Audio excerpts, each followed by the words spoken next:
over in Oregon, a high school boy raced a bunch of girls and won the state championship. The person's name is Aayden Gallagher. Gallagher finished first with a time of 23.83 seconds in the 200-meter race, which is not an amazing time for a dude. Astor Jones from Roosevelt High School finished second at 24.023. Gallagher finished second in the 400-meter finals, missing first by only 0.15 of a second. Now, the OSAA, that's the Oregon School Activities Association, allows anyone to participate based on their asserted gender identity. And here's what the tape looks like.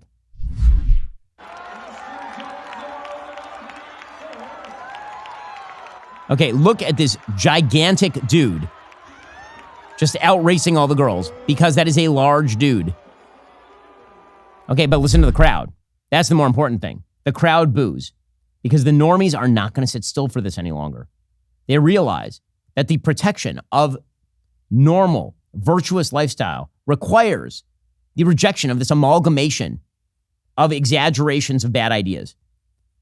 That actually tradition is pretty good, that the only thing that holds together the leftist philosophy is opposition to tradition. And it turns out tradition is pretty good. And what we're about to see is a serious, real backlash against these sorts of transgressive values. If you're struggling with collections, medical bills, credit cards, personal loans, you should check out PDS Debt. PDS Debt is an innovative one-stop shop to guide you on your journey to freedom from debt. There's no one-size-fits-all solution to becoming debt-free, which is why PDS Debt offers multiple programs and solutions tailored to your specific needs, budget, and future financial goals. Whether you're going through a serious hardship or you just can't seem to keep up with the high interest on your credit cards, PDS Debt will craft a custom solution to give you instant relief and start saving you money. If you're making payments every month on your debt and your balances are not going down, this program is for you. PDS Debt provides options that consolidate your debts into one low monthly payment. Not only does PDS Debt have an A+ rating with the Better Business Bureau, you'll save thousands in interest and fees, pay off your debt in a fraction of the time. PDS Debt cares about helping you get out of debt. Check out all their reviews and see how many people mention PDS Debt employees by name. It is incredible. Right now,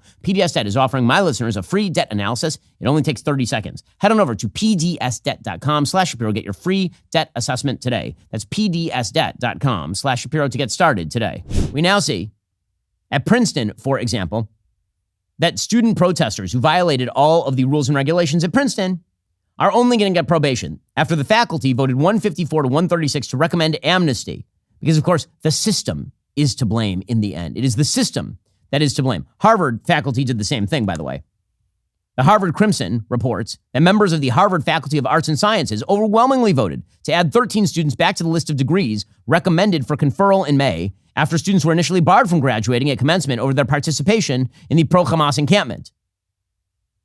15 seniors had been barred from graduating by the ad board for their involvement in the encampment, but the faculty members decided that they were going to vote in favor of people violating the rules of Harvard because it's the system to blame. These students are not to blame for any of their activities. They, in fact, are good-hearted rebels. And again, you see this with regard to international politics, where the left has decided to embrace the world's worst human beings, legitimately the world's worst human beings, and cover for them because their evil is the result of the international system of some dominant, shadowy force that has structured the system not to their liking. So yesterday, the United Nations headquarters took down its flag to half-staff, not in honor of the victims of October 7th, not in honor of the Christians who are being kidnapped in Nigeria, not in honor of the 600,000 Muslims killed in Syria, in honor of the Iranian president, the butcher of Tehran, who died in a helicopter crash. Here they were at the UN, on American soil, by the way, taking down the flag to half-mast. Again, America should withdraw all funding from the UN, take over the building, and turn it into a Trump hotel. That's what I would hope President Trump does when he's reelected. They literally take the flag down to half-staff here in honor of a butcher in Tehran, which is insane. Not sure I've ever seen a more clear example of what this organization, this trash organization, is. And of course, this philosophy dominates our media as well. Yesterday, it emerged that a New York Times reporter named Farnaz Fasihi was caught on tape urging other reporters not to interview an Iranian dissident, lest the dissidents in Iran actually be heard from.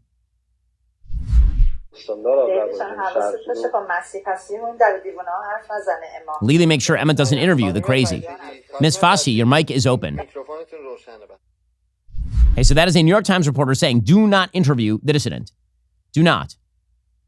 And that is, again, because of that third left-wing principle, which is that failure in society is a result of broad Western values.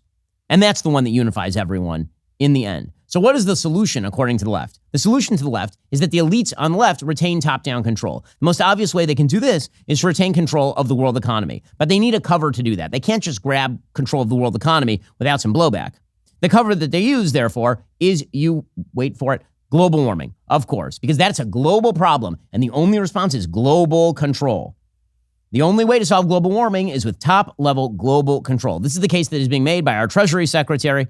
Here she was yesterday, explaining the top priority for the Biden administration in an era of historic inflation, in an era of economic stagnation.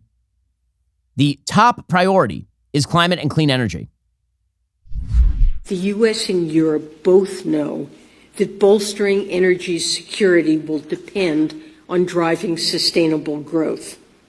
We need clean energy economies that are less vulnerable to shocks, including from geopolitics.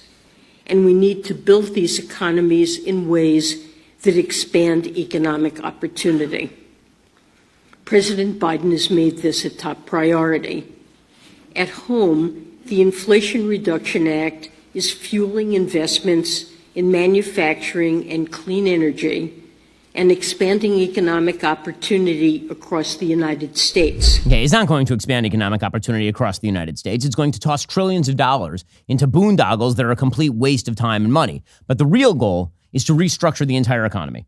This is something the World Economic Forum has made absolutely clear. In other news today, Klaus Schwab, who is the head of the World Economic Forum, has said that he's going to retire. We'll see who he designates as his successor. But the agenda for the Great Reset, that is his term, not mine, the agenda is a complete rejiggering of the global economy in the name of elites who wish to rule top down, in the name of this leftist ideology. Janet Yellen then suggested the transition to green energy is the greatest opportunity we've... No, it really, really is not. I wish that green technologies were significantly more developed than they are. They simply are not ready for prime time.